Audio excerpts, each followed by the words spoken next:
When you think of the Jordan 1 Low Chicago, you think of an instant classic, a must-have, a must-cop, something a part of the heritage. However, this shoe actually is not really a classic, but let me explain. The Jordan 1 Low Chicago is set to release on November 15 for a retail price point of $145. And these will be available in a full family size run, by the way, guys. So the whole family can get involved. This is a classic colorway of the Jordan 1 Chicago that originally released back in 1985. We since then have had the Lost and Found colorway that dropped not that long ago, and then also the Jordan 1 Chicago that released back in 2015. But what sets this pair, aside from those, of course, is not only that it's a low top model, but this particular colorway did not originally release back in 1985. The first time this shoe actually came out was in 2016. So it dropped once, and it has since retroed, now moving in 2025, almost 10 years later. The retail is $145. And in my opinion, man, they killed this sneaker and knocked it out of the park. One of the main reasons why I like this shoe more than any other Jordan 1 Low is not because of the actual colorway, but the actual shape that they ended up doing on this particular shoe. Now, look, I've owned a very good amount of Jordan 1 Lows. We even have a few right here, 2 pairs of Travis Scotts. I also have a pair of the Nigels downstairs, and Voodoos, like the Zions. And one of the main issues with the Jordan 1 Low, in my opinion, has always been the overall shape. It didn't have a good shape overall. It is the overall way it was slanted, the back portion of the shoe. A lot of things that kind of turned me off when it came to the Jordan 1 Low.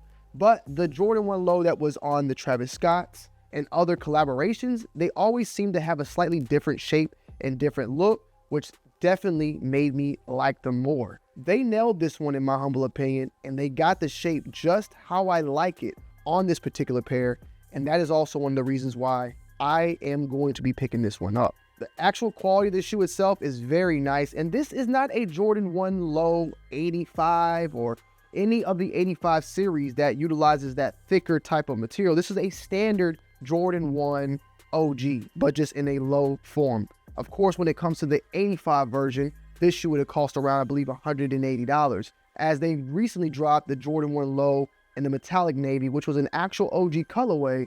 This one was not an actual OG colorway that released in the low variant back in 1985. With that said, though, they did bring out a lot of the old type of looks. One thing in particular is the Nike swoosh itself. As you can see, it's slightly larger. They've done that on a lot of the models. A lot of the ones in general, they kind of went back and tried to make those adjustments to make the shoe look as close as possible to its original model. But that was mainly always seen on the 85 models and not more so on the standard Jordan 1s. But now it seems like even on this standard version, they got a slightly bigger and thicker swoosh based upon how I look at it and see it right here. That swoosh is also big and noticeable also on the tongue with the Nike Air. And I mean that by that bulge, that's what Diddy said right there on the actual tag itself. I feel like they got the shape, the size, they're just working it out, and I just really like how they did this shoe overall. The colorway, instant knock out the park, of course, being a classic Chicago, but the shape just made things even more sweeter.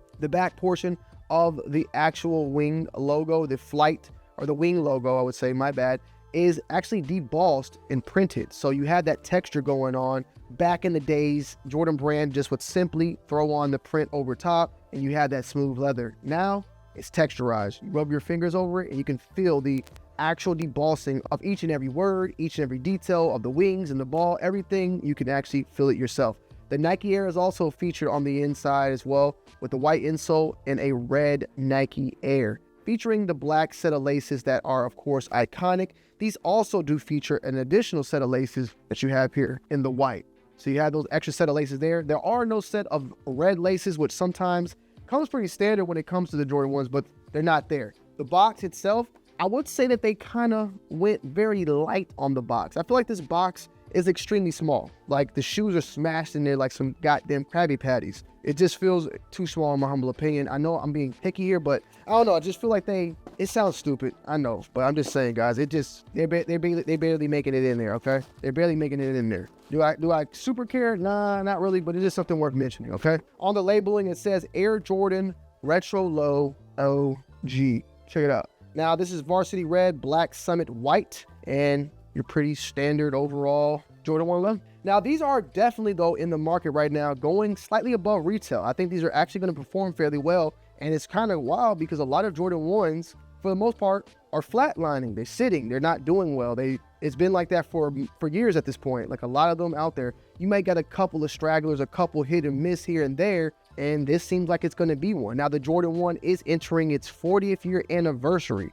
But keep that in mind. And with that 40th year anniversary, we got shoes like the Jordan 1 Bread that released back in February. Extremely limited. Apparently, those are coming back out again, but are going to be even more limited is what we're hearing for the Jordan 1. It's kind of odd that we didn't get, though, the Chicago this year or even a Royal, even though we had the reimagined Royal. No, it didn't hit the same. But we did get a somewhat reimagined Black Toe, and that shoe got pushed to February, but that shoe flatlined, like it was going on sale. I think we also had the reimagined UNC. I think I got those. They're probably downstairs. But even those, they sold, and some pairs actually went on discount. I got them on discount. So we saw a lot of those shoes actually dropping, especially some of those classics. But the most classic, the Chicago, the original colorway, that wasn't the case. Now, there is rumors that will be coming out fairly soon. And there's also the statement of the fact that, they just dropped the lost and founds up there. So maybe it was too soon to bring it back. I personally don't believe that's the case because Jordan Brand does that all the time. I mean, there's a lot of shoes that they're coming out with that I feel like was just a couple years ago, right? I don't know. Those Flint 13s, I feel like that was like, what, a couple years? Like not that many years, but it's coming back in 2026. So with that said, I guess they're going to go ahead and drop this instead to celebrate that 40th year anniversary. Make us buy this and probably hit us with that Chicago come next year or the year after, but it's coming. As far as sizing goes with any Jordan 1 low, it fits true, but they sometimes can run a little bit bigger than normal. That's just how the Jordan 1 low is. So you could go half a size down, but I highly recommend just going true to size.